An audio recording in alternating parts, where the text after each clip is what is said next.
انسان کے اندر دونوں سسٹم ہیں، فَأَلْهَمَهَا فُجُورَهَا وَتَقْوَاهَا، یہ دونوں نظام لے کے چلتا ہے۔ اسلام کو سیکھنا پڑتا ہے،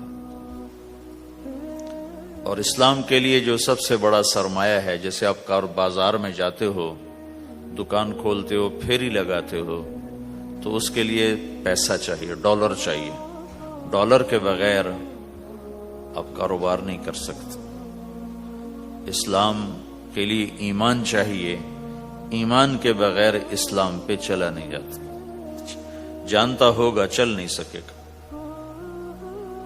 ایمان وہ طاقت ہے، وہ سرمایہ ہے، وہ کیپٹل ہے جس سے کوئی مرد عورت وہ دین پہ چل سکتا ہے۔ یہ زیادہ ہوگا تو زیادہ چلے گا، تھوڑا ہوگا تو تھوڑا چلے گا، نہیں ہوگا تو صفر ہوگا، زیرو ہوگا۔ تبلیغ کا جو یہ کام اللہ تعالیٰ نے ہمیں دیا ہے، یہ ایمان کو سیکھنے کی اور اس کو آگے پہنچانے اور پھیلانے کی محنت ہے۔ ایمان سیکھنے کے لیے فمن شاء اتخذ الی ربہ سبیلا، کوئی ایک طریقہ نہیں ہے، کئی طریقے۔ اللہ نے سبیل کے اوپر الف لام نہیں لگایا، الف لام ہٹا کر یہ بتایا ہے کہ اللہ تک پہنچنے کے راستے کئی ہیں، محنت کے۔ راستہ تو ایک ہے اسلام، اس پر آنے کی جو محنت ہے اس کے راستے مختلف ہیں۔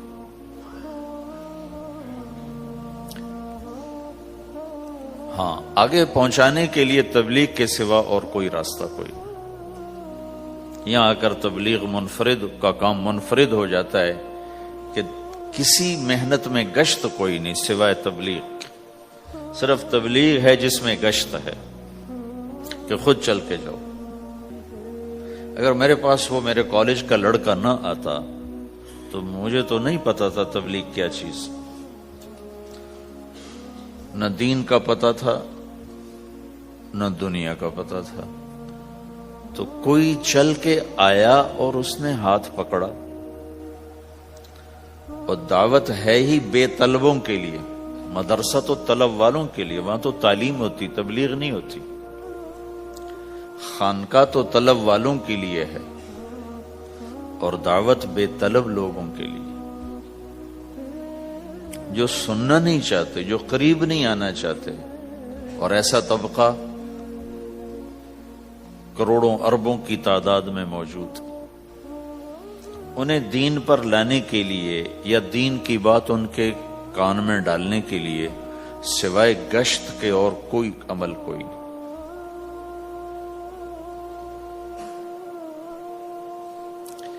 میں پشاور گیا تو جماعت میں انہوں نے کہا جی یہاں ایک وکیل صاحب ہیں، تبلیغ والوں کو بہت گالیاں دیتے ہیں،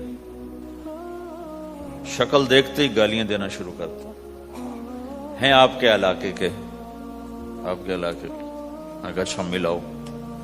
پشاور میں رہتا تھا، وکالت کرتا تھا، میرے علاقے کا میاں چنو ایک چھوٹا سا ٹاؤن ہے وہاں کا تھا، میں اس کے قریب تلمبا ایک چھوٹا سا ٹاؤن ہے میں وہاں۔ تو جب ہم ان کے دروازے پر گئے اور نوک کیا تو دروازہ کھلتے ہی انہوں نے وہی کام شروع کر دیا، دیکھتے ہی۔ اور کہا میں نے تمہیں کتنی دفعہ کہا ہے، وہ جو مقامی، کہ تبلیغ والوں کو میرے دروازے پر مت لایا کرو۔ تو اب بتاؤ، میں اگر یہ تبلیغ کے رگڑے نہ لگے ہوتے تو میں تو 2 تھپڑ اس کے منہ پہ مارتا، یا مفتی صاحب کی طرف فتویٰ سناتا تو اسلام سے خارج ہو گیا ہے، توبہ کر۔ میں نے اس سے کہا بھائی میں تو تبلیغی بن کے آپ کے پاس نہیں آیا، میں تو اس لیے آیا ہوں کہ مجھے پتہ چلا کہ آپ میاں چنو کے ہیں اور میں تو لمبے کا ہوں، تو میں تو اس لیے آپ کو ملنے آیا ہوں۔ تو ایسے ہوا، اچھا آپ تو لمبے کے ہو؟ میں نے کہا تو لمبے کا ہوں۔ کہو اچھا، بڑی مہربانی، فرمائیے۔ میں نے کہا فرمائیے ایسے تو نہیں ہوگا، گھر بٹھاؤ پھر فرمائیے ہوگا۔ تو اس نے دروازہ کھولا، ہمیں بٹھایا، میں نے کوئی تبلیغ کی بات نہیں کی، چائے وائے پلائی۔ تو میرے والد صاحب اپنے علاقے کے مشہور آدمی تھے، تو جب میں نے اپنا تعارف کرایا تو وہ اور خوش ہو گیا، کہا تو آپ کے باپ کا الیکشن تو میں نے لڑا ہے، انہوں ان کے لیے ووٹ مانگنا. تو ایسا خوش ہو گیا اور کھل گیا اور چائے پلائی، بات چیت ہوتی رہی. تو اٹھتے ہوئے میں نے کہا فلاں مسجد میں ہماری جماعت آئی ہوئی ہے. میں نے کہا چلو آپ کو بتا دوں. مغرب کے بیان میں وہ آیا ہوا تھا. پھر جتنے دن میں وہاں رہا وہ آتا رہا.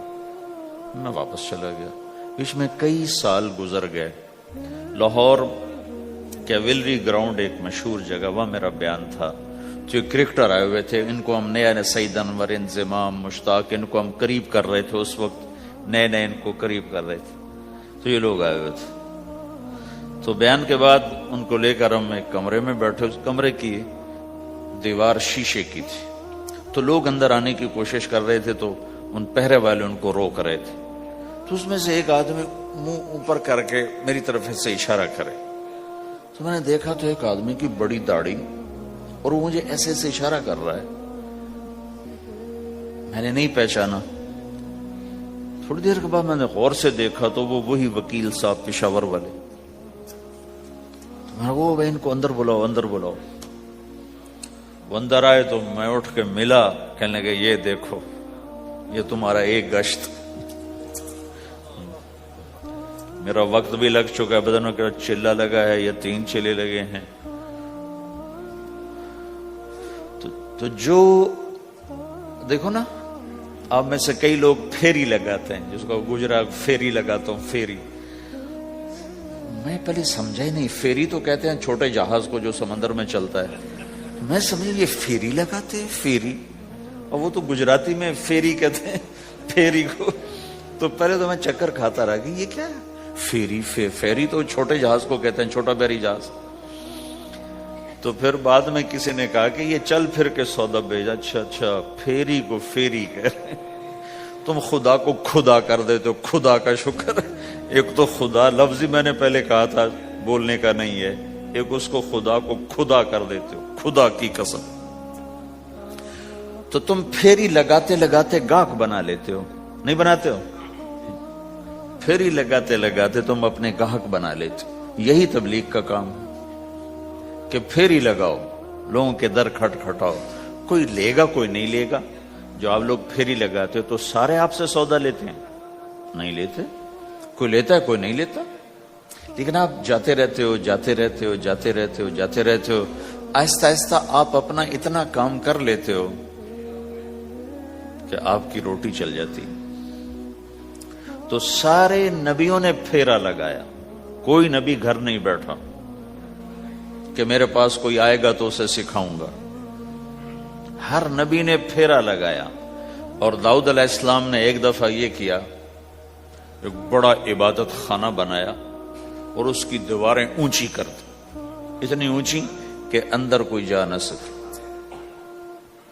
اور یہ طے کیا کہ ہفتے میں ایک دن میں کسی سے نہیں ملوں گا، صرف اللہ اللہ کروں گا. ہفتے میں ایک دن. تو وہ پہلا دن تھا. اندر سے تالا لگا دیا اور خود اندر بیٹھ گئے. اور پہلا دن ہے کہ میں آج کسی سے نہیں ملوں. تو میرے رب کو یہ بات پسند نہیں آئی کہ نبی کا کام کٹ کے بیٹھنا نہیں ہے، لوگوں میں جانا ہے. تو اللہ تعالیٰ نے انسانی شکل میں 2 فرشتے اندر اتار دیے. اذ تصوروا المحراب ففزع منهم قال لا تخف خصمان بغى بعضنا على بعض فاحكم بيننا. کہا جی حضرت ہمارا جھگڑا ہو گیا ہے، ہم آپ سے فیصلہ کروانے آئے. تو داؤد علیہ السلام ڈر گئے کہ دروازہ بند ہے، یہ آئے کہاں سے. دیوار اتنی اونچی ہے کہ اس کے اوپر سے چھلانگ لگا کے بھی اندر نہیں آ سکتے. تو یہ کون ہے، آئے کہاں سے. دروازے کو دیکھیں تالا لگا ہوا ہے، دیوار کو دیکھیں اتنی اونچی ہے، تو کون چھلانگ لگا کے اندر آئے گا. تو ڈر گئے. تو کہنے لگے جی آپ ڈرے نہیں، ہمارا جھگڑا ہو گیا. کہ کیا جھگڑا ہے؟ کیا جھگڑا ہے؟ کہ هذا اخی له 99 نعجة ولی نعجة واحدة فقال اکفلنیها وعزنی فی الخطاب. یہ میرا بھائی ہے، اس کے پاس 99 بکریاں ہیں، بھیڑیں، 99 بھیڑ ہے، اور میرے پاس ایک ہے. یہ مجھے کہتا ہے ایک بھی مجھے دے دے، میری 100 پوری ہو جائے. تو آپ بتاؤ یہ غلط کر رہا ہے کہ ٹھیک کر رہا ہے؟ اب یہ فیصلہ تو آپ چھوٹے سے بچے سے بھی کروا سکتے ہو. نہیں، یہ تو لطیفہ سا بن گیا، داؤد علیہ السلام کے لیے لطیفہ بن گیا کہ ایک آدمی کہتا ہے جی میرے پاس 99 ہے، تیرے پاس ایک ہے، تو ایک مجھے دے دے، میری 100 ہو جائیں. تو داؤد علیہ السلام سوچ میں پڑ گئے یہ چکر کیا ہے. تو ایک دم ان کو خیال آیا کہ جیسے میرے رب نے مجھے پیغام بھیجا ہے کہ داؤد تجھے بندوں کو دعوت دینے کے لیے بھیجا ہے، مسلح پر بیٹھنے کے لیے نہیں بھیجا. ہاں مسلح پر بیٹھنا ہے، اس کے لیے رات ہے. قم اللیل الا قلیلا نصفہ او انقص منہ قلیلا او زد علیہ ورتل القرآن ترتیلا. چل ومن اللیل فتہجد بہ نافلۃ لک عسیٰ ان یبعثک ربک مقاما محمودا. رات ہے، آ جاؤ. ان ناشئۃ اللیل ہی اشد وطئا واقوم قیلا. آجا آجا، رات بڑی مزے کی چیز ہے، تو اور میں تنہا. فاذا فرغت فانصب والى ربک فارغب. آ جاؤ. تتجافى جنوبهم عن المضاجع يدعون ربهم خوفا وطمعا ومما رزقناهم ينفقون. رات تیری میری، دن میرے بندوں کے لیے. نہیں بیٹھ سکتا، تسبیح پکڑ کے نہیں بیٹھ سکتے ہو. تو اس پر داؤد علیہ السلام سجدے میں گرے. آیت سجدہ ہے اس لیے میں نہیں پڑھتا ہوں. سجدے میں گرے اور کہا یا اللہ معافی کر، یا اللہ معاف کر دے، یا اللہ معاف کر دے. میں نے دروازے بند کر لیے، حالانکہ یہ میرے منصب کے خلاف تھا. اس پر اللہ سے معافی مانگی. تو چل کے جانا نبیوں کی صفت ہے، یہی ہماری صفت. اس امت کو یہ کام دیا گیا کہ یہ اوروں کے پاس جا کے اپنا سودا پیش کر، اپنوں کو بھی سنبھالے اور غیروں تک بھی پہنچے. نہیں سنتے پھر جاؤ، نہیں سنتے پھر جاؤ. کیونکہ دلوں کا پھیرنا اللہ کے ہاتھ میں ہے، تیرے ذمہ آواز لگانا ہے. اللہ تعالیٰ نے تقسیم کر دی.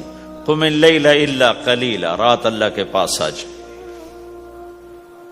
دن میں کیا کر، ان لک فی النہار سبحا طویلا، تیرا دن میں کام بہت زیادہ ہے. سبحا طویلا، دعوت کے کام کو تیرنے سے تشبیہ دی ہے. سبح تیرنے کو کہتے. اللہ کے نبی کا ایک گھوڑا تھا جس کا نام تھا سبحہ، میں نے بتایا تھا پہلے دن. وہ اتنا تیز چلتا تھا جیسے تیر رہی ہو، اس لیے اللہ کے نبی نے خود اس کا نام سبحہ رکھا تھا، تیرنے والا. تو تبلیغ کے کام کو تیرنے سے تشبیہ دی کہ آپ نے لمبا تیرنا ہے. اور مکے میں تو پانی کوئی نہیں، تو کہاں تیرنا ہے جی؟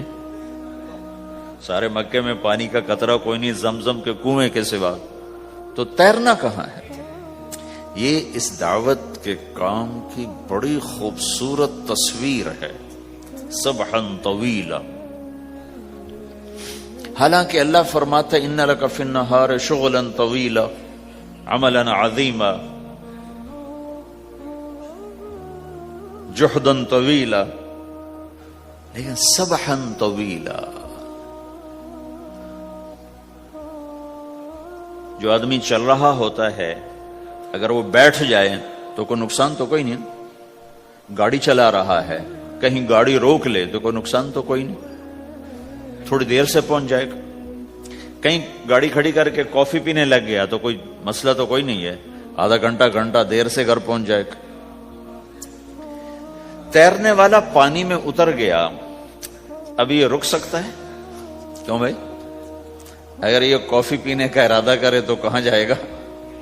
تو مچھلی کے پیٹ میں جائے گا. پانی میں اترنے کے بعد اختیار ختم ہے، اب تیرنا ہے. کہاں تک؟ دوسرا کنارہ جب تک ہاتھ میں نہیں آتا تیرنا ہے. سبحا طویلا، جب تک آخرت کا کنارہ ہاتھ میں نہیں آتا اے میرے نبی تجھے دعوت کا کام کرتے ہی رہنا ہے، کرتے ہی رہنا ہے، کرتے ہی رہنا ہے. تیری چھٹی کوئی نہیں. سبحن میں یہ اشارہ تھا کہ چھٹی کوئی نہیں، یہ موت تک کا کام ہے. وَاعْبُدْ رَبَّكَ حَتَّى يَأْتِيَكَ الْيَقِينُ. آئے ہائے، جب یہ آیت اتری یا ایھا المدثر قم فانذر وربک فکبر، اے میرے محبوب اٹھ جا، اٹھ جا، میرا پیغام سنا، تو لیٹا ہوا ہے۔ تو اس پر آپ نے کہا خدیجہ انقطع ایام النوم والراحہ، میرے آرام کے دن چلے گئے، میرے سونے کے دن چلے گئے، میرے رب نے مجھے کہا ہے اٹھ جا اور میرا پیغام سنا۔ تو اس وقت تو کوئی جاننے والا نہیں تھا، تو پہلے آپ چپ کے بات فرما رہے تھے، پھر اللہ نے کہا کھل کے کہہ، تو پھر آپ نے کہا میں خدیجہ میں کس کو کہوں، میری کون سنے گا، من ادعو من یستجیب۔ تو حضرت خدیجہ نے عرض کی یا رسول اللہ آپ دعوت دینے میں پہل کریں، میں لبیک کہنے میں پہل کرتی ہوں۔ تو بھائیو، دعوت ہمارا سرمایہ ہے، دعوت سے ایمان بنتا ہے، ایمان سے عمل بنتا ہے۔ تو اگر آپ اس دعوت میں حرکت کرتے رہو گے، ان لک فی النہار سبحا طویلا، کل میں نے اس پر تھوڑی تفصیل سے بات کر دی تھی، آج میں اس سے اگلی بات کرنا چاہتا ہوں، لیکن اس کو بار بار سننا اس لیے ضروری ہے کہ آدمی بڑی جلدی بھول جاتا ہے، اور نفع سامنے نہ ہو تو اس کے لیے قدم اٹھانا، مال لگانا مشکل ہو جاتا ہے۔ آپ پھیری بھی تو لگاتے ہو، تو شام کو پیسہ ہاتھ میں آتا ہے تو تھکاوٹ چلی جاتی۔ میں نے ایک شخص سے کہا تھوڑا تبلیغ میں وقت دے دو بھائی، کہا جی مجھے گولیاں لگی تھیں تو اس کے بعد میرے بدن میں درد ہوتا ہے تو میں ٹائم نہیں دے سکتا، لیکن میں اسے دیکھتا تھا وہ صبح سے شام تک اپنے دکان پہ کھڑا ہوتا تھا، کھڑا ہو کے کام کرتا تھا۔ تو ایک دن میں نے اس سے پوچھا یہ تو دکان پہ کھڑا ہوتا ہے، اس کا درد تمہیں نہیں ہوتا؟ تبلیغ میں تو اتنی مشقت نہیں ہے۔ وہ کہنے لگا جی روز درد بہت ہوتا ہے، لیکن میں جب شام کو پیسے گنتا ہوں تو سارا درد چلا جاتا ہے، سارا درد چلا جاتا ہے۔ تو اب آپ تبلیغ میں 3 دن کے لیے گئے تو کچھ لگا کے آتے ہو، ہاتھ میں تو کچھ بھی نہیں ہوتا، اور چلے کے لیے جاؤ تو کچھ لگتا ہے، ہاتھ میں تو کچھ بھی نہیں آتا، 4 مہینے کے لیے جاؤ تو کچھ لگتا ہے، ہاتھ میں تو کچھ بھی نہیں آتا۔ تو وہ جذبہ پیدا نہیں ہوتا لگانے کا، تھکنے کا، تھکانے کا، جیسے دنیا میں پیدا ہوتا ہے کہ اس کی واپسی نظر آ رہی ہوتی۔ تو اس لیے بار بار ضرورت ہے اس کو سننے اور سنانے کی کہ اللہ نے اس امت کو یہ منصب دیا ہے، کنتم خیر امت اخرجت للناس، تم سب سے بہترین امت ہو، تمہیں نکالا گیا ہے۔ کیا کرتے ہو؟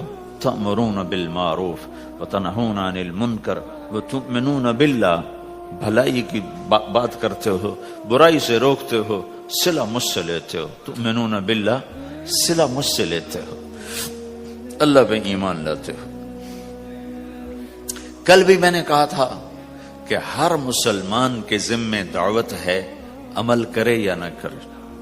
آج پھر اس کو دوہرا رہا ہوں کہ عمل کرے یا نہ کرے، اوروں کو دعوت دینا ہر مسلمان کے ذمے ہے۔ اللہ تعالیٰ نے بنو اسرائیل کے بارے میں کہا میری تم پہ لعنت ہے، لعن الذین کفروا من بنی اسرائیل علی لسان داود و عیسیٰ ابن مریم، اے داود، اے عیسیٰ، ان پر لعنت بھیجو۔ کتنا سخت اللہ کا فرمان ہے۔ اچھا کیوں، کس لیے؟ اللہ نے دو جرم بتائے، ذَلِكَ بِمَا عَصَوْا وَكَانُوا يَعْتَدُونَ، یہ بہت نافرمان ہو چکے ہیں، بہت نافرمان ہو چکے ہیں۔ ایک اس کی وجہ سے ان پر اللہ کی لعنت۔ دوسرا کیا ہے؟ کانوا لا یتناہون عن منکر فعلوہ، جو گناہ خود کر رہے ہوتے ہیں اس سے اوروں کو نہیں روکتے۔ کانوا لا یتناہون، نہیں روکتے تھے، عن منکر، اس گناہ سے، فعلوہ، جسے وہ خود کر رہے ہوتے تھے۔ تو اس سے پتہ چلا کہ اگر کوئی نافرمانی بھی کر رہا ہے تو کسی کو اگر دیکھتا ہے نافرمانی کرتے تو اسے سمجھانا اس کے ذمے ہے۔ یعنی اللہ تعالیٰ نے اللہ یوں کہہ رہا ہے کہ کم وقت خود تو برائی کر رہا تھا تو کسی کو روکتا تو صحیح، دونوں ہی کام نہیں کیے، نہ خود چھوڑا نہ کسی اور کو روکا۔ تو بھائیو حرکت کرتے رہنا، اس حرکت میں بڑی طاقت ہے. ساری کائنات حرکت میں، اگر رک جائے تو بھائی زمین حرکت کر رہی ہے، سورج حرکت کر رہا ہے، چاند ستارے ہر شے حرکت میں. تمہاری زمین 66,000 کلومیٹر فی گھنٹہ کی رفتار سے روزانہ بھاگی جا رہی. پتہ چلا کہ پاناما میں دونوں سمندروں کے 66,000 کلومیٹر فی گھنٹہ کی رفتار سے دوڑا جا رہا ہے. تمہارا سورج 6 لاکھ میل 9 لاکھ کلومیٹر فی گھنٹہ کی رفتار سے دوڑتا جا رہا ہے. حرکت کے ساتھ زندگی ہے، حرکت ختم ہوگی زندگی ختم ہو جائے گی. اب لوگوں نے حرکت کی، اپنے ملکوں کو چھوڑ کر آئے، اللہ نے آپ کو روزگار دے دیا، باعزت روزگار دے دیا. تو بھائیو اللہ کے دین کے لیے حرکت کرتے رہنا، عمل بھی آ جائے گا انشاءاللہ. ایک دن دیکھو گے زندگی بدلے گی. ہمارے بزرگ تھے، ساتھی فوت ہو گئے، تو ان کا بیٹا PIA میں کیپٹن تھا، جہاز اڑاتا تھا. تو انہوں نے کہا بیٹا نماز پڑھ لیا کر. کہا ابا فرصت نہیں ملتی، بہت کام ہوتے. کہا اچھا چلو نماز کے وقت ایک آدمی کو دعوت دے دیا کر، 5 نمازیں ہیں، 5 دفعہ دعوت دے دیا کر. وہ کہنے لگا میں دعوت دوں؟ خود تو میں پڑھتا نہیں، دوسرے کو کیسے دعوت دوں؟ کہا بیٹا ایک تو میری مان لے، نماز کا انکار کیا ہے تو یہ تو مان لے کہ چلو کسی کو کہہ دیا کر کہ بھائی نماز پڑھا کرو. کہا چلو یہ تو آسان ہے، میں کہہ دوں گا. تو اس نے اپنے ابا کی بات مان لی، ہر نماز پہ 1-2 کو کہہ دیتا بھائی نماز پڑھا کرو. اس کے والد فوج میں جرنیل تھے، یہ کیپٹن تھا، دونوں کی ملاقات نہیں ہوئی. 6 مہینے بعد باپ بیٹا کی ملاقات ہوئی تو دیکھا تو کپتان صاحب کی داڑھی بھی اور ماتھے پہ محراب بھی. انہوں نے کہا بیٹا یہ کیا ہوا؟ کہا آپ نے مجھے پھنسا دیا. وہ جب میں لوگوں کو کہتا رہا تو میرے اپنے اوپر اثر ہونا شروع ہو گیا کہ میں اپنے آپ کو ملامت کرنے لگا کہ اوروں کو تو کہہ رہا ہے، خود تو پڑھتا نہیں. کہا اس نے مجھے کھڑا کیا اور میں نماز پہ آیا. پھر ایک دن شیو کرنے لگا، شیشے میں کھڑا دیکھ رہا تھا تو میں نے کہا جب اللہ کو سجدہ کر رہا ہوں تو چہرے پہ نبی کی سنت بھی ہونی چاہیے. تو میں نے سیفٹی بھی پھینک دی، میں داڑھی بھی رکھ لی. تو تبلیغ کا کام کرتے رہنا، ہم فرشتے نہیں بن سکتے. ایک دفعہ ایک آدمی نے میرے اوپر بڑی چڑھائی کی، تم تبلیغ والے منافق ہو، کہتے کچھ ہو کرتے کچھ ہو، تمہارے قول اور فعل میں بہت فرق ہے، بہت. جب ان کا غصہ اتر گیا تو میں نے ان سے کہا بھائی 100 نمبر تو اللہ نے بھی نہیں مانگے، آپ کیوں مانگتے ہو؟ اللہ نے کہا ہے فمن ثقلت موازینہ، جس کی نیکیاں بڑھ جائیں گی گناہ تھوڑے ہوں گے تو پاس کر دوں گی. تو 100 نمبر تو اللہ نے بھی نہیں کہا کہ ایک گناہ تیرے کھاتے میں نہیں ہونا چاہیے. 100/100 نمبر لے گا تو جنت دوں گا، نہیں تو ریپٹ مار کے جہنم میں ڈالوں گا. تو 100 نمبر تو اللہ بھی نہیں مانگتا، اسے پتا ہے میرا بندہ کمزور ہے، کبھی گناہ کرے گا کبھی نیکی کرے گا. تو وہ کہتا ہے جس کے پاس 51 نیکیاں ہوئیں اور 50 گناہ ہوئے تولوں گا تو 51 جھک جائیں گے نا، 50 معاف. مثال دے رہا ہوں میں. ہمارے علاقے میں ایک ذمہ دار تھے، وہ ذکر بھی بہت کرتے تھے، گالیاں بھی بہت دیتے. ادھر سبحان اللہ تیرے فلانے، الحمدللہ کے ساتھ ایک پھکڑ تولتے تھے. ساری زندگی وہ ایسا ہی کرتے رہے. جب وہ فوت ہو گئے تو کسی نے ان کو دیکھا تو انہوں نے پوچھا کہ میاں صاحب آپ کے ساتھ کیا ہوا؟ آپ تو گالیاں بہت دیتے تھے. خود انہیں یہ پوچھ رہے آپ تو گالیاں بہت دیتے تھے، تو آپ کے ساتھ کیا ہوا؟ کہ اللہ تعالیٰ نے میرے ذکر اور میری گالیوں کو تولا تو میرا ذکر بڑھ گیا تو میری بخشش ہو گئی. اللہ نے بھی کاؤنٹنگ رکھی ہے، پرفیکشن مانگی ہی نہیں. اگر اللہ پرفیکشن مانگتا تو پھر آپ کہتے تم کرتے کچھ ہو کہتے کچھ ہو. اگر میں کہتا صحیح ہوں تو ایک نیکی تو کر رہا ہوں، اور کرتا نہیں ہوں تو ایک گناہ کر رہا ہوں. کیا پتا میرا رب میرے کہنے کے طفیل میرے نہ کرنے کو معاف کر دے. بس ایک صورت میں ہے کام خطرناک کہ اگر میں اس کہنے سننے کو اپنی دنیا بنانے کا ذریعہ بنا لوں پھر خطرناک ہے. تأمرون الناس بالبر وتنسون انفسکم وانتم تتلون الکتاب، وہ یہ آیت ہے. لیکن اگر میرے اندر اخلاص ہے تو پھر میں انسان ہوں، کبھی اچھا کروں گا کبھی برا کروں گا، لیکن میرے ذمہ صدا لگانا ہے. تو بھائیو اس تبلیغ کے کام کو کرتے رہنا، اس سے ایمان بنتا ہے. ایمان سے دین وجود میں آتا ہے. دین کے دو حصے ہیں، ایک عبادات ہے جس میں نماز سب سے اہم ہے. پھیری پہ ہو گھر پہ ہو نماز نہ چھوڑو.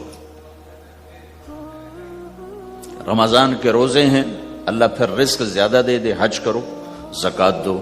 لیکن عبادات بڑی محدود ہیں اور اس میں کثرت اللہ نے مطالبہ بھی نہیں کیا، بلکہ اللہ تعالیٰ نے اس میں اعتدال ہی کو پسند فرمایا ہے. اللہ تعالیٰ نے ہمارے نبی لمبی لمبی نمازیں پڑھتے تھے تو اللہ تعالیٰ نے روک دیا کہ ما انزلنا علیک القرآن لتشقی، میرے نبی میں نے تمہیں قرآن اس لیے نہیں دیا کہ تو لمبی لمبی نمازیں پڑھ کے تھکتا رہے، درمیان نہ چل. اللہ کے نبی نے تبلیغ میں زیادہ زور دکھایا تو اللہ نے اس پر بھی کہا فلا تذهب نفسك علیہم حسرات، اتنا غم نہ کیا کر کے تو خود ہی ہلاک ہو جائے، نہیں ایسا نہ کر. تو عبادات محدود ہیں اور اس میں اعتدال مطلوب ہے. سارا دن مصلی پہ بیٹھنا یہ اللہ نہیں دیکھنا چاہتا. اللہ یہ دیکھنا چاہتا ہے کہ تو باہر جا تاکہ میں دیکھوں کہ اب تو کیا کرتا ہے.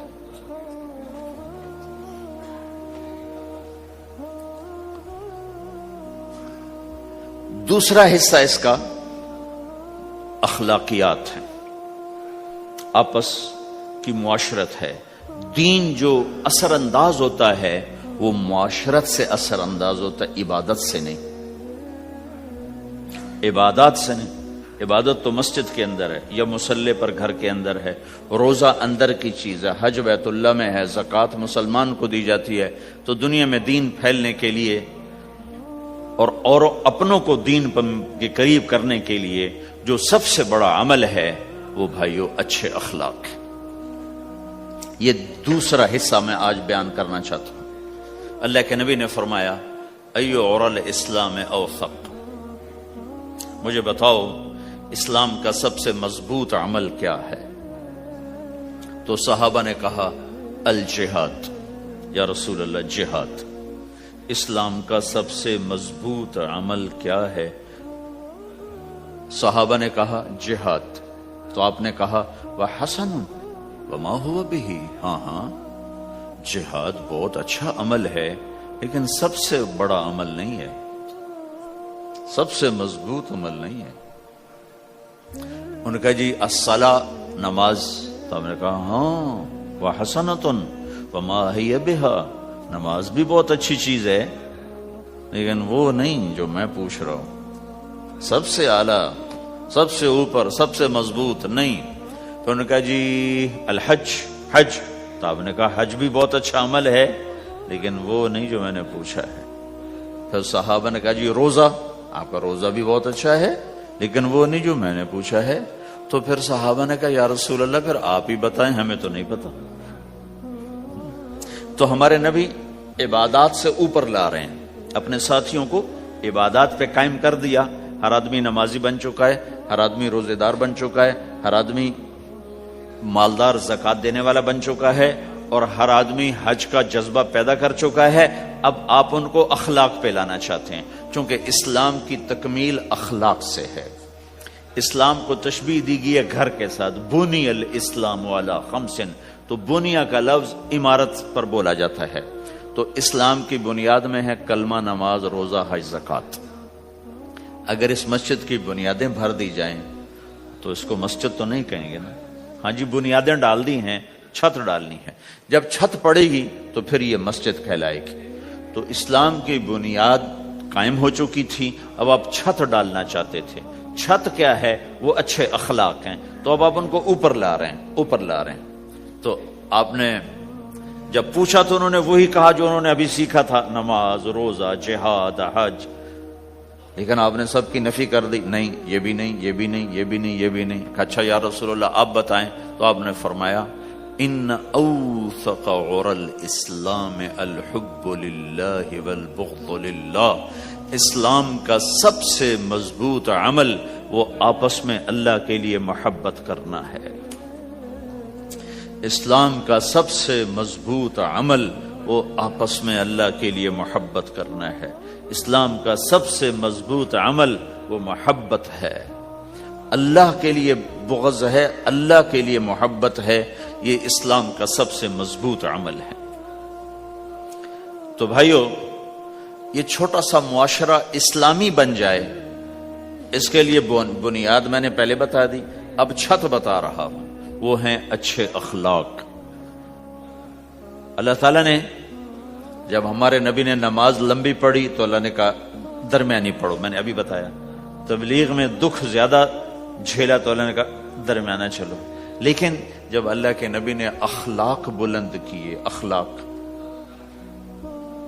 تو اس پر بھی اللہ تعالیٰ فرماتا میرے نبی ذرا اتنا نرم نہ ہو، تھوڑا سا سختی دکھا، آنکھیں دکھا، تھوڑا شوشاں کر. ہے تو میرے رب نے کیا کہا؟ واہ، میرے رب نے آپ کے اخلاق کی جیسی تعریف کی ہے، آپ کے کسی عمل کی ایسی تعریف نہیں کی. نماز کو کہا معتدل، اعتدال، دعوت کو کہا اعتدال، اور اخلاق کو کیا کہا؟ انک لعلی خلق عظیم. اور اس کو طاقت پہنچائی قسم اٹھا کے، نون. پھر قسم اٹھائی قلم کی جو علم کا ذریعہ ہے، والقلم وما یسطرون، مجھے قسم ہے قلم اور اس کی تحریر کی. ما انت بنعمت ربک بمجنون وان لک لاجرا غیر ممنون. ان دو آیتوں کو چھوڑ کر اگلی جو آیت آ رہی وانک لعلی خلق عظیم، اے میرے محبوب میں قسم اٹھاتا ہوں قلم اور اس کی تحریر کی، تیرے اخلاق بڑے عالی شان ہیں. یہ نہیں کہا تیرے اخلاق بڑے عالی ہیں. انک لعلی، علا کا یہاں بہت عظیم الشان کردار ہے. علا یہ بتا رہا ہے کہ اے میرے نبی، جتنے اخلاق تصور کیے جا سکتے ہیں وہ سب تیرے تابع ہو چکے ہیں، اور تو ان پہ سوار ہو چکا ہے، تو ان پہ چھا چکا ہے. علا چھا جانے کے لیے ہوتا ہے کہ تمام اخلاق تیرے غلام ہو چکے. ایک دفعہ آپ نے فرمایا اچھے اخلاق 360 قسم ہیں، 360 قسم، 360 صفات کا مجموعہ اچھے اخلاق. کوئی ایک صفت کسی کو مل گئی تو جنت میں چلا جائے گا. تو ابو بکر رضی اللہ عنہ سامنے بیٹھے تھے، کہنے لگے یا رسول اللہ افی یمنہا شیء، ان 360 میں کوئی میرے اندر بھی کچھ ہے؟ تو آپ نے کہا تیرے اندر سارے کا سارا، کوئی کمی کوئی نہیں، پورے. یہ آپ نے اور کسی کو نہیں کہا، صرف آپ نے یہ ابو بکر سے فرمایا کہ ابو بکر تیرے اندر پورے اخلاق 360. تو بھائیو، آپس کی محبت اور اچھے اخلاق یہ اسلام کا سب سے چوٹی کا سبق، سب سے اعلیٰ درجے کا سبق. اب ایک حدیث میں جو حدیث جبریل کہلاتی ہے، وہ انسانی شکل میں آ کر پوچھتے ہیں یا رسول اللہ اسلام کیا ہے؟ تو آپ کہتے ہیں کلمہ، نماز، روزہ، حج، زکوٰۃ، یہ اسلام ہے. یہی سوال اب آخری حج کا موقع آ چکا ہے، اب اسلام 9 سال آگے، 10 سال آگے جا چکا ہے اور اس کی شکل مکمل ہو چکی ہے. تو عمر بن عبسہ رضی اللہ تعالیٰ عنہ یہ آخری حج کے موقع پر آپ سے ملتے ہیں اور آ کر یہ آپ سے پوچھتے ہیں یا رسول اللہ مل اسلام. سوال ایک ہے، مل اسلام. شروع میں مدینے کے داخلے کے شروع میں جبریل انسانی شکل میں آتے ہیں اور کہتے ہیں مل اسلام، اسلام کیا ہے؟ تو آپ کہتے ہیں کلمہ، نماز، روزہ، حج، زکوٰۃ. اب یہی سوال 10 سال کے بعد یا 9 سال کے بعد عمر بن عبسہ کہتے ہیں یا رسول اللہ مل اسلام، اسلام کیا ہے؟ تو اب جواب سنو. آپ نے فرمایا اطعام الطعام وطیب الکلام، میٹھا بول بولنا اور کھانا کھلانا. کسی سے میٹھا بول بولنا کتنا عظیم ہے میرے نبی کی، میرے اللہ کی بارگاہ میں، کہ آپ نے فرمایا ابتسامک فی وجہ اخیک صدقہ، تو اگر کسی مسلمان کو ہنس کے مل لے تو یہ بھی تیرے لیے صدقے کا ثواب ہے، صدقہ لکھا جائے گا۔ جبریل کہتے ہیں یا رسول اللہ مل ایمان، ایمان کیا ہے؟ تو آپ فرماتے ہیں اللہ کو ماننا، فرشتوں کو ماننا، نبیوں کو ماننا، کتابوں کو ماننا، تقدیر کو ماننا، موت کے بعد کی زندگی کا اقرار کرنا۔ ان تؤمن باللہ وملائکتہ وکتبہ ورسلہ وبالبعث بعد الموت، یہ ہے ابتدائی جواب۔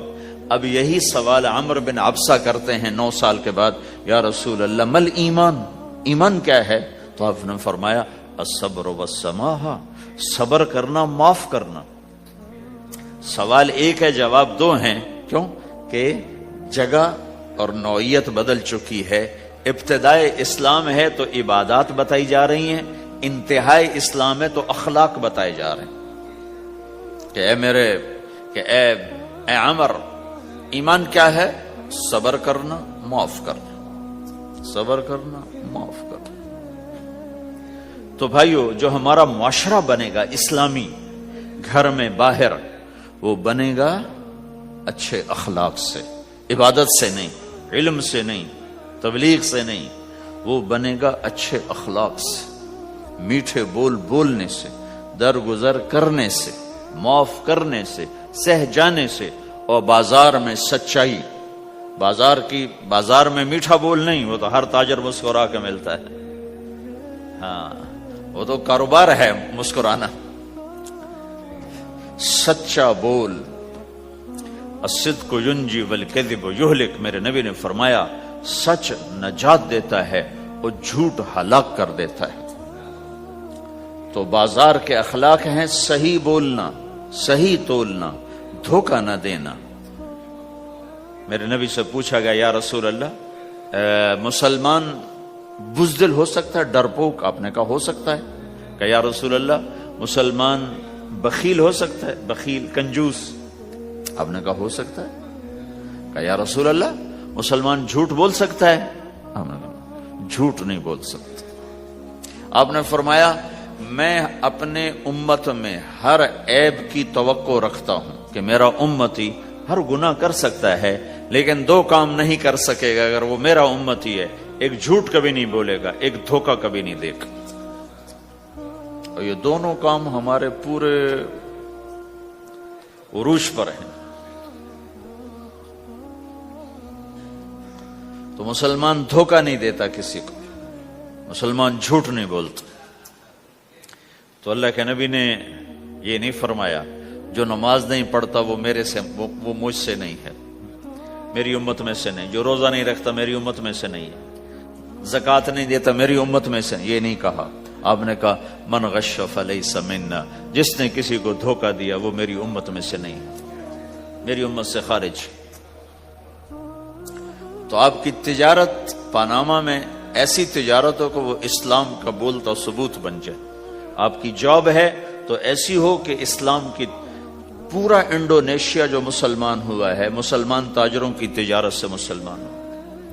ملائیشیا، انڈونیشیا، فلپائن، ان علاقوں میں جتنا اسلام پھیلا ہے یہ تاجروں کی محنت سے پھیلا ہے۔ کہاں کے تاجر؟ یمن کے عرب تاجر،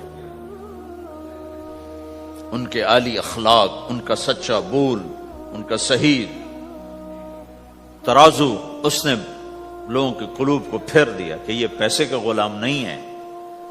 تو ہماری تجارت اس لیے نہیں کہ ہم پیسہ بنائیں، ہماری تجارت اس لیے کہ ہم تجارت میں اللہ کے احکام زندہ کریں، جس میں سب سے بڑا حکم سچ بولنا ہے اور دھوکے سے بچنا ہے، اور غلط کاروبار سے، غلط کام سے بچنا ہے۔ صرف ہم پیسہ نہیں کماتے، ہم اللہ کا امر دیکھتے ہیں کہ اگر میرے اللہ کے حکم کے مطابق ہے تو ٹھیک، اگر اس کے مطابق ہم چھوڑ دیں گے۔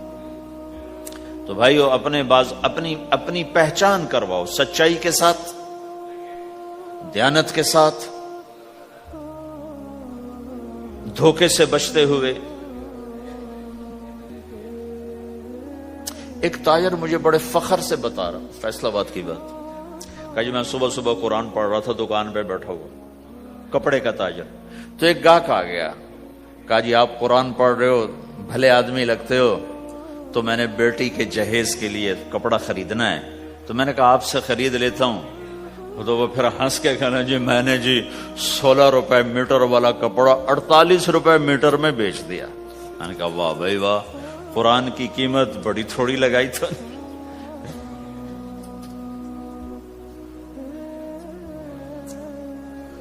ہائے ہائے ہائے ہائے، اس کو شرم بھی نہیں آ رہی اس بات پر، احساس ہی کوئی نہیں کہ اس نے قرآن پڑھتے دیکھ کر اعتماد کیا، اور اس نے قرآن سے ہی اس کو دھوکہ دیا کہ پورے بازار میں 16 روپے گز ہے وہ کپڑا، وہ 48 روپے اس کو بیچ رہا ہے۔ اگر اپنے نبی کی بات سنو، آپ نے کہا سچا تاجر قیامت کے دن نبیوں کے ساتھ کھڑا کیا جائے گا۔ کیوں؟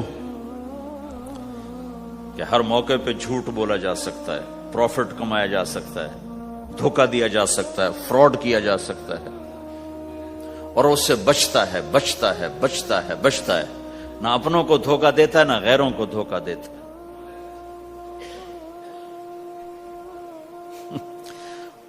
جب انگریز کا دور تھا تو وہ ایک دلی میں ایک جیب کترا تھا، جیب کاٹنے والا، تو وہ یہ سکھایا کرتا تھا لڑکوں کو، پھر ان کو بھیجتا تھا، تو اس کا ایک چیلا شام کو صرف 2 روپے لے کر آیا، 2 روپے لے کر۔ تو اس نے کہا بے وقوف، آج سارے دن کی کمائی 2 روپے؟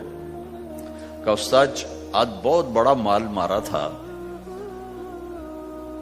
لیکن میں نے دیکھا تو وہ ایک گورا تھا، انگریز تھا، تو مجھے خیال آیا اگر قیامت کا دن عیسیٰ علیہ السلام نے میرے نبی کو گلہ دے دیا کہ تیرے امتی نے میرے امتی کی جیب کاٹی تھی، تو میں اپنے نبی کو کیا جواب دوں گا؟ تو میں نے جا کر اس کو واپس کر دیا، ابھی اپنے کے کھسکا کے لایا ہوں 2 روپے۔ تو پچھلے زمانے کے تو چور بھی ایسے خوددار ہوتے تھے، اب تو نمازی ایسے غیرت کہاں پھینک کے آ گئے ہیں، ماتھے پہ محراب ہوتا ہے اور دھوکے میں سب سے اول ہوتا ہے۔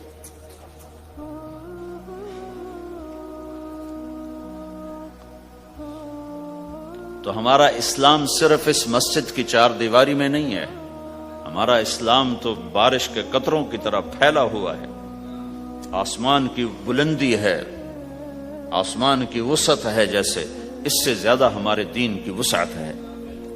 تو آپ کسی دفتر میں ہو یا اپنے کاروبار میں ہو، تو اس میں بھی اللہ کے نبی نے آپ کو طریقہ بتایا ہے۔ تو بازار کے اخلاق ہیں مسکرانا نہیں، بازار کے اخلاق ہیں سچ بولنا، صحیح دینا، صحیح تولنا، صحیح سودے کا عیب بتانا۔ عبد الرحمن بن عوف رضی اللہ تعالیٰ عنہ کے بارے میں، وہ پہلے 10 صحابہ میں آتے ہیں، پہلے 10 صحابہ۔ آپ نے کہا ابو بکر جنتی، عمر جنتی، عثمان جنتی، علی جنتی، طلحہ جنتی، زبیر جنتی، سعد جنتی، عبد الرحمن جنتی، ابو عبیدہ جنتی، سعید بن زید جنتی، اس میں ایک عبد الرحمن۔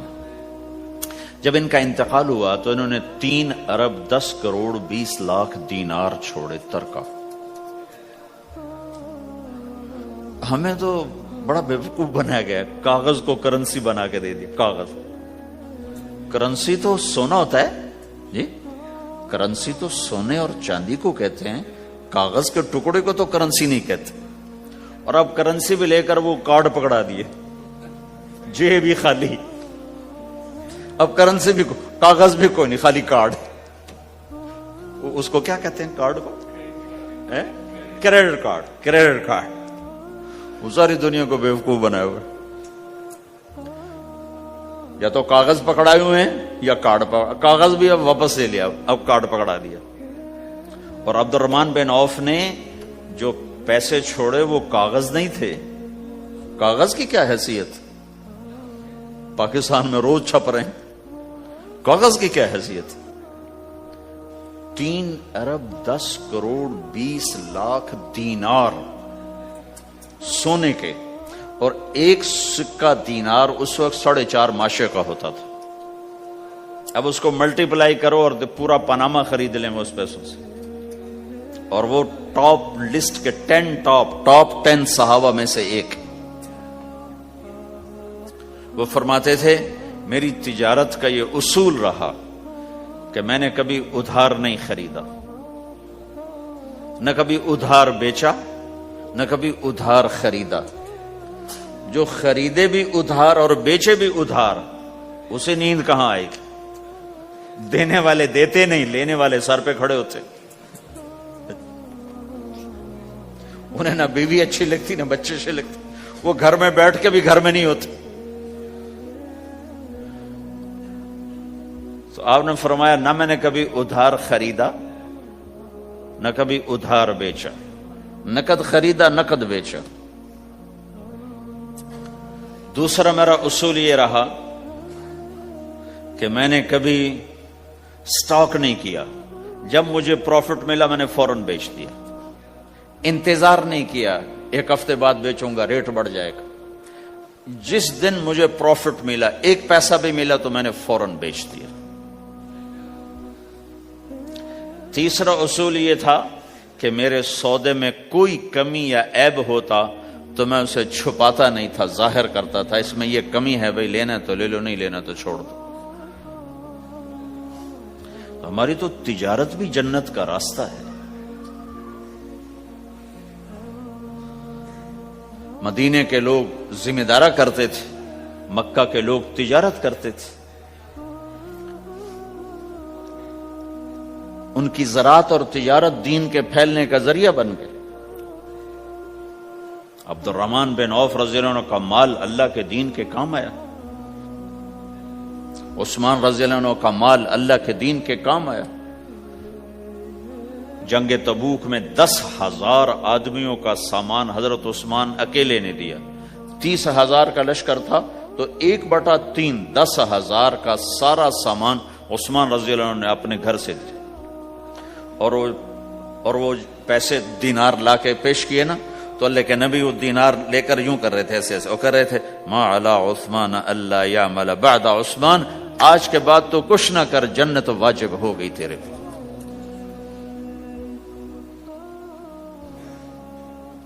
تو بھائیو ہمارا دین صرف ہمیں عبادت نہیں بتاتا،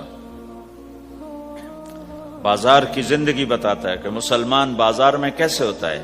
کسی کے ہاں ملازم ہے تو اس کی نوکری کیسی ہوتی ہے، اس کی دیانت کیسی ہوتی ہے، اس کا بول کیسا ہوتا ہے. وہ پیسے پہ قربان نہیں ہوتا، وہ پیسے کو ایمان پہ قربان کرتا ہے. تو آپ کی تجارت بھی دین کے پھیلنے کا ذریعہ بنے گی. آہا، صرف نماز سے گناہ معاف نہیں ہوتے. مسلم شریف کی روایت ہے من امسا کالن بعمل یدہ امسا مغفورا لہ، جو صبح سے شام تک روزی کماتے کماتے حلال حلال حلال حلال، جھوٹ والی نہیں، کھوٹ والی نہیں، خیانت والی نہیں، حرام چیز نہیں. حرام چیز کا بیچنا بھی حرام ہے، خریدنا بھی حرام ہے، اس کا پروفٹ بھی حرام ہے. جس گھر میں حرام پیسہ جائے گا وہاں سکھ کبھی نہیں آئے گا. چیزیں آ جائیں گی، چین نکل جائے گا. 1960 کی دہائی میں ایک پاکستان کا افسر تھا، اس نے 1960 میں لوگوں کے پاس 100 روپے مشکل سے ہوتے تھے، اس نے اس زمانے میں کروڑوں روپے جمع کیے رشوت سے. بہت بڑی پوسٹ پر تھا. جب وہ مر گیا ایک دن اس کا بیٹا کہہ رہا تھا کاش ہمارا باپ ہمارے لیے حرام اکٹھا نہ کرتا تو کوئی خوشی کا دن ہم بھی دیکھ لیتے.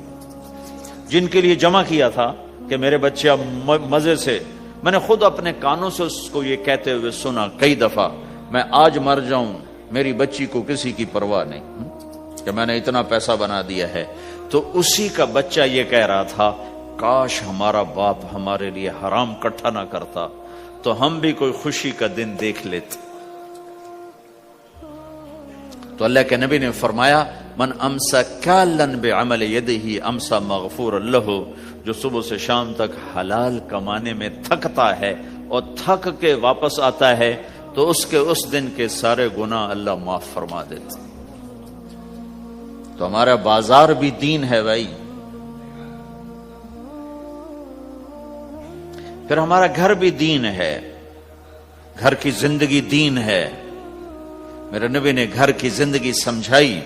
آپ اپنے گھر میں جھاڑو دے رہے ہیں، قاب قوسین کا ٹائٹل لے کر، مقام محمود کا ٹائٹل لے کر، ختم نبوت کا تاج سر پہ سجا کر، نبیوں کی سرداری کا صحرا باندھ کر آپ گھر میں جھاڑو دے رہے ہیں، اپنے کپڑے خود دھو، یہ بھی تیرے لیے صدقہ ہے۔ سب سے بہترین صدقہ وہ ہے جو تم اپنے بچوں پر خرچ کرو۔ پھر دنیا دکھوں کا گھر ہے تو میں قربان جاؤں اپنے نبی پر، آگے آنے والے سارے زمانوں کو دیکھ کر بیان فرما گئے، بتا گئے۔ اور انہوں نے فرمایا مجھے بتاؤ جہاد میں خرچ کرنے سے بھی بہتر خرچ کون سا ہے؟ جہاد میں خرچ کرنا تو سب سے بہتر شمار ہوتا ہے۔ آپ نے کہا مجھے بتاؤ جہاد میں خرچ کرنے سے بھی بہتر کون سا خرچ ہے؟ تو صحابہ نے کہا جی ہم تو نہیں جانتے، ہم تو اسی کو سب سے بہتر جانتے ہیں۔ ہم نے کہا نہیں، اولاد کا ماں باپ پہ خرچ کرنا جہاد میں خرچ کرنے سے بھی بہتر ہے۔ یہ کیوں فرمایا؟ کہ آگے نظر آ رہا تھا کہ اولاد نافرمان نکلے گی، لاکھوں بچوں میں سے کوئی ایک اگر اللہ چاہے تو اس کے یہ کہنے پر وہ پلاٹ مسجد کے نام ہو گیا، واپس نہیں لے سکتا۔ کیوں جی مفتی صاحب ٹھیک ہے؟ کیوں کہ اگر اللہ چاہے، اگر اللہ چاہے، اور اللہ تو چاہتا ہے کہ تم اس کے نام پر دو، من ذا الذی یقرض اللہ قرضا حسنا۔ ٹھیک ہو گیا؟ یہ بات سمجھ میں آ گئی؟ اب ایک آدمی یوں کہتا ہے انشاءاللہ میری بیوی کو 3 طلاق، اگر اللہ چاہے تو میری بیوی کو 3 طلاق، تو علماء فرماتے ہیں یہ طلاق نہیں ہوگی۔ کیوں نہیں ہوگی؟ اس لیے کہ اس نے کہا ہے اگر اللہ چاہے تو میری بیوی کو 3 طلاق، اور اللہ چاہتا ہی نہیں کوئی اپنی بیوی کو طلاق دے، لہذا یہ طلاق نہیں ہوگی۔ ہزاروں دفعہ کہہ دے انشاءاللہ ساتھ لگا ہوا ہو، نہیں ہوگی۔ کیونکہ اللہ چاہتا ہی نہیں تم طلاق دو۔ اللہ گھر آباد، سینکڑوں آیات ہیں گھر کو آباد کرنے کے لیے۔ فَإِنْ خِفْتُمْ